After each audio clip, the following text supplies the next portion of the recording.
Hey beautiful people, welcome to Fundoo programming. मैं हूं आपका दोस्त फंडू बॉय।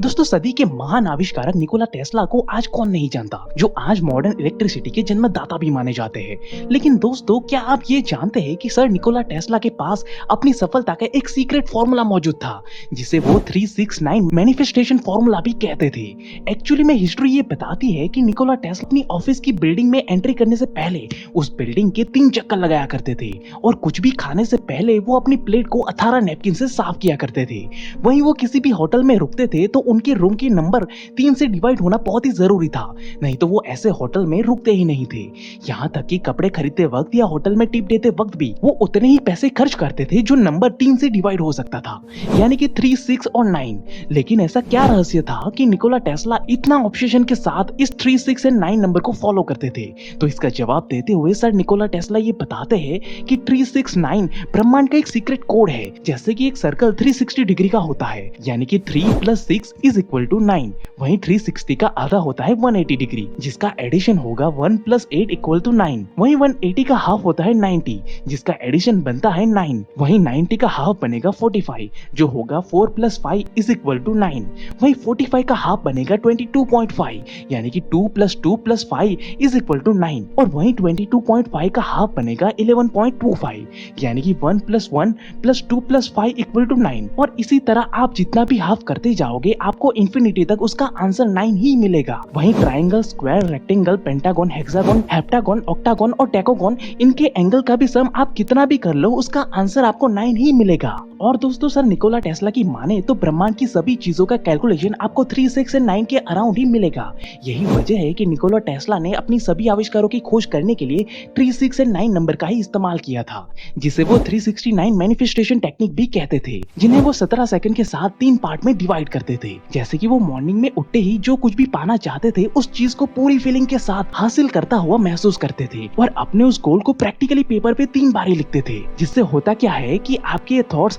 एक स्ट्रॉन्ग फीलिंग के साथ वाइब्रेट करता हुआ यूनिवर्स के साथ अलाइन हो जाता है, जो बेसिकली आपके सबकॉन्शियस माइंड में डीपली रजिस्टर हो जाता है। और अगर आप 17 सेकंड तक हर रोज अपने थॉट्स को पूरी फीलिंग के साथ महसूस करते हो, तो धीरे धीरे आपका वो थॉट्स मैनिफेस्ट होने लगता है। फिर यही काम सर निकोला टेस्ला दोपहर में भी करते थे, लेकिन इस बार वो सेम प्रोसेस को 6 टाइम फॉलो करते हुए अपने गोल स्टेटमेंट को पेपर पे 6 बारी लिखते हुए उसे स्ट्रांगली विजुअलाइज करते थे, और एक स्ट्रांग एनर्जी के साथ उस थॉट को मैनिफेस्ट करने के लिए छोड़ देते थे। अब क्योंकि मॉर्निंग में इस थॉट को पहले चरण में ऑलरेडी एक्टिवेट कर दिया गया था, तो अब दोपहर के दूसरे चरण में वो और भी ज्यादा पावरफुल हो जाता है, जिसकी वजह से सबकॉन्शियस माइंड इस पर्टिकुलर थॉट को प्रायोरिटी के बेस पे स्ट्रांगली एक्सेप्ट करता है। अब वहीं इस टेक्निक के तीसरे चरण में सर निकोला टेस्ला इस सेम चीज को रात को सोने से पहले 9 बारी रिपीट करते थे, और उस पॉजिटिव फीलिंग के साथ ही वो सो जाते थे। इसलिए उनका लॉ ऑफ अट्रैक्शन इस 369 मैनिफेस्टेशन टेक्निक की वजह से प्रॉपरली काम करता था, और जो वो चाहते थे वो उन सभी चीजों को रियल लाइफ में प्रैक्टिकली हासिल कर लेते थे,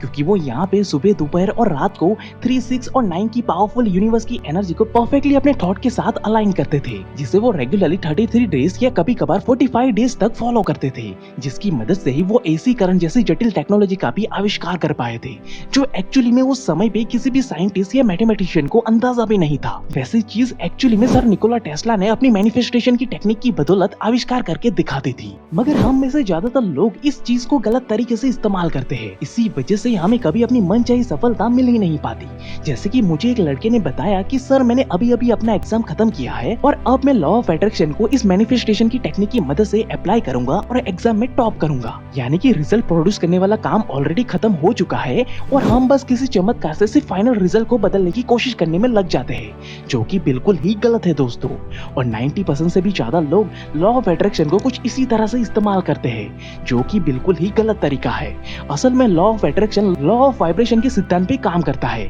जो सिंपली ये कहता है कि जिस मेंटल और वाइब्रेशनल स्टेट में आप होते हो, वैसे ही आपको यूनिवर्स से और अपने सबकॉन्शियस माइंड से आइडिया और विचार आते हैं, और उसी फ्रीक्वेंसी पे आप अपने एक्शन लेते हैं, और आपके ये एक्शन ही आपके लिए एंड रिजल्ट पे अट्रैक्शन पैदा करते हैं, जिसके कारण ही आप अपना मनचाहा रिजल्ट हासिल कर पाते हैं। जैसे कि निकोला टेस्ला खुद भी इस मैनिफेस्टेशन टेक्निक को अप्लाई करते समय अपने गोल स्टेटमेंट को एंड रिजल्ट के साथ साथ उस प्रोसेस को भी बारीकी से विजुअलाइज करते थे कि एक्चुअली में एसी मोटर्स के छोटे-छोटे पार्ट्स कैसे होंगे और वो उन सभी पार्ट्स को किस तरह से बारीकी से बनाएंगे और जब ये सभी छोटे-छोटे पार्ट एक साथ मिल जाएंगे तो वो एंड रिजल्ट कैसा दिखेगा। यानी कि वो एंड रिजल्ट के साथ साथ अपने गोल तक पहुंचने का रास्ता भी सटीकता से विजुअलाइज कर लेते थे, जिसकी वजह से लॉ ऑफ अट्रैक्शन का ये प्रिंसिपल उनके लिए 100% वर्क करता था। जबकि वहीं बाकी लोग सिर्फ और सिर्फ एंड रिजल्ट को ही अट्रैक्ट करने की कोशिश करते हैं, मगर कभी भी उस रिजल्ट तक पहुंचने की प्रोसेस पे तो वो अपना कभी ध्यान ही नहीं देते। यही वजह है कि उनकी सारी कोशिशें नाकामयाब हो जाती है। जैसे कि कॉनर मैग्रेगर अपने शुरुआती दिनों में बहुत ही गरीबी में जिंदगी गुजारते थे और वो दिन में प्लम्बिंग का काम करते थे और रात में बॉक्सिंग एंड मार्शल आर्ट की ट्रेनिंग लेते थे,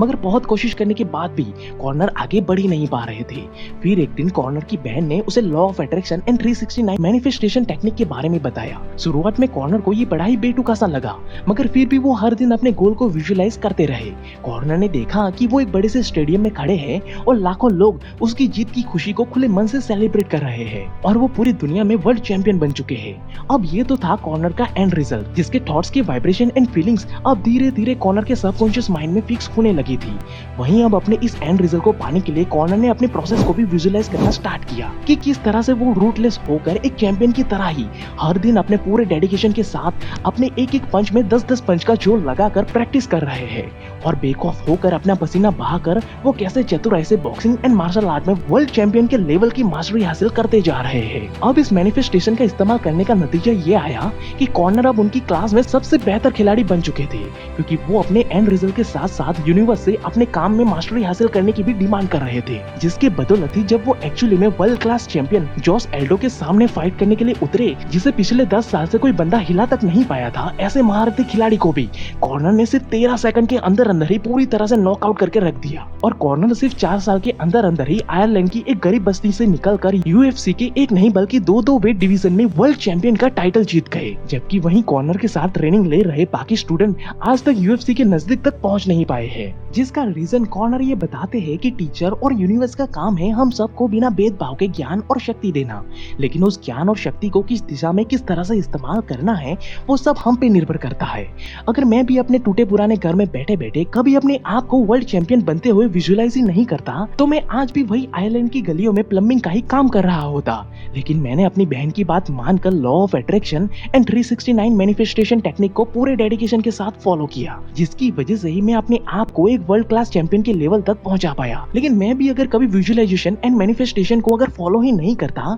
तो आज तक मैं ये कभी जान ही नहीं पाता कि क्या सच में मेरी जैसे एक मामूली इंसान के अंदर भी एक वर्ल्ड क्लास चैंपियन बनने की काबिलियत भी छुपी हुई है। मगर दोस्तों सच्चाई तो ये है कि एक्चुअली में ये काबिलियत तो हम सबके अंदर होती है, मगर हम कभी भी उस काबिलियत को बाहर लाने की डिमांड अपने सबकॉन्शियस माइंड और यूनिवर्स से करते ही नहीं है। यही वजह है कि एक ही क्लास में पढ़ने वाले हजारों बच्चों में से कुछ ही बच्चे वर्ल्ड चैंपियन बन पाते हैं, जबकि वहीं दूसरे बच्चे आज भी घर घर जाकर प्लम्बिंग का ही काम करते हुए अपनी जिंदगी गुजार देते हैं। तो दोस्तों ये है power law of attraction and 369 manifestation technique का, जिसका सही और सटीक इस्तेमाल करके आप इस यूनिवर्स से अपनी हर मनचाही सफलता को बड़ी ही सटीकता से हासिल कर सकते हो, जिसे खुद सर निकोला टेस्ला ने इजाद किया था। तो दोस्तों मेरा काम था आपको सच्चाई बताना, अब आगे कौन सा एक्शन लेना है वो अब आपको डिसाइड करना है। आई होप दोस्तों आपको ये वीडियो पसंद आया होगा। अगर वीडियो अच्छा लगा तो जल्दी से इस वीडियो को लाइक और शेयर कर दीजिए, ताकि मुझे पता चले कि आपको ऐसे ही वीडियो और भी देखते हैं। अगर आपने अभी तक हमें सब्सक्राइब नहीं किया तो जल्दी से सब्सक्राइब करके इस बेल आइकन को दबा दीजिए, ताकि आपको हर हफ्ते यानी कि संडे को ऐसे ही इंस्पायरिंग और नॉलेजेबल वीडियो मिलते रहे। And at last thank you for watching guys.